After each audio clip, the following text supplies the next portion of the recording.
বহুত শুনিলোঁ, কিন্তু বিশেষ একো নাপালোঁ। ৰাইজৰ মৰম পাইছোঁ, এইটো বেলেগ কথা। সংগীত সৃষ্টি কৰিছোঁ, চিনেমা সৃষ্টি কৰিছোঁ, ৰাইজে মৰম দিছে, আশীৰ্বাদ দিছে, তাৰ কাৰণে পুনৰ ধন্যবাদ। কিন্তু চৰকাৰৰ ফালৰ পৰা বিশেষ একো নেদেখিলোঁ, বিশেষ উন্নয়ন, বিশেষ বৈপ্লৱিক একো দেখা নাই এতিয়ালৈকে। AGP দেখিলোঁ, কংগ্ৰেছ দেখিলোঁ, এতিয়া BJP দেখিছোঁ। সকলোখিনি একেই, চব লংকাত গৈ পেলাই ৰাৱণ হৈ যায়, প্ৰথম কথা। গতিকে সেইটো বস্তু বাৰে বাৰে নহ'ব, বাৰে বাৰে গোটেই জীৱনটো যদি এইটো চাই থাকিবলৈকে জন্ম হৈছোঁ আৰু তেনেহ'লে বেলেগ দেশত গুচি যোৱা ভাল, বেলেগ জেগাত গুচি যোৱা ভাল। গতিকে কিন্তু যাবৰ মন নাই অসম এৰি, প্ৰথম কথা। আৰু এইটো নিজৰ দায়িত্ব বুলি হ'ব আমাৰ, যে কিবা এটা বেয়া হৈছে অসমৰ কাৰণে, সেইটো কাৰণে ওলাই আহিছোঁ। মই কোনো ৰাজনীতিবিদো নহয়, মই ৰাজনীতিৰ লগত জড়িতও নহয়, মই কংগ্ৰেছো নহয়, BJPও নহয়, মই AGPও নহয়, প্ৰথম কথা।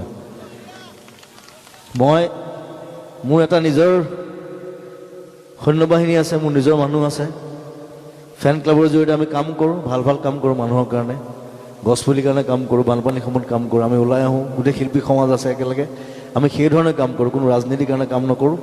আৰু মোৰ ৰাজনীতিত যাব মনো নাই দেই, বহুতে জোৰ কৰি আছে মোক, মন নাযাওঁ কেতিয়াও। প্ৰথম কথা, মই এনেকৈ কাম কৰি ৰাইজৰ মাজত থাকি কাম কৰিম, ৰাইজৰ কাৰণে কাম কৰিম।